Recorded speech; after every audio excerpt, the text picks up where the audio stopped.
За би 1955 онд давсан төрсөн.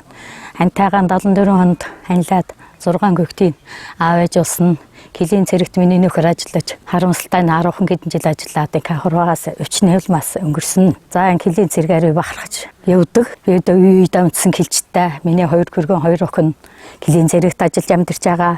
Та бүхэндээ би маш их баярлж, хэлэх сэтгэлийн үгэн хэлж чаддаггүй ч гэсэн нэвтрүүлгээр дамжуулаад та бүхэндээ ажлын нүднэр амжилт сайн сайхан бүхнийг хүсээд хамт ажиллаж байсан амьдарч байсан бүх ахмад гэлчээд энгийн ажилчид та бүхэндээ энэ баярын мэндийг хүргэж эрүүлийн аз жаргалтай сайн сайхан амьдрахыг хүсэж байна.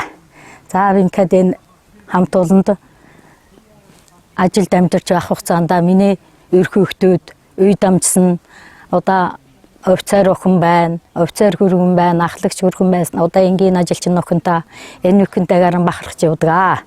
За миний нөхрийн ангид ажиллаж амьдарч байхдаа наваагүй шагнал байхгүй. Бүх комисстэйгээ хамт олонтойгоо нэвтэй найртай бүх шагнал одоо юу л байд юм Орсын нунцгэрч Монголын нунцгэрч халахгүй ойд урилгаар ингэж явж ажиллаж амьдарч асаа үеийн ахмад гэлжтэй Баатар Зориг, Батсуур, Жамсран одоо энэ жолоочоор анхирж ажиллаж асан давсан уурхаа гэж ажиллаж амьдарч байхад бид нь пост гэж байлаа, аппарат гэж байсан аймгийн төв постод бол маш олон 5 залуу ирээд манай гэрт манай нөхөртэй ингээд бид нэвний адамтай сайн сайхан амьдарч бүх ахлагч офицеруудтай сайн сайхны хүсэж өн баярын мэндийг хүргье.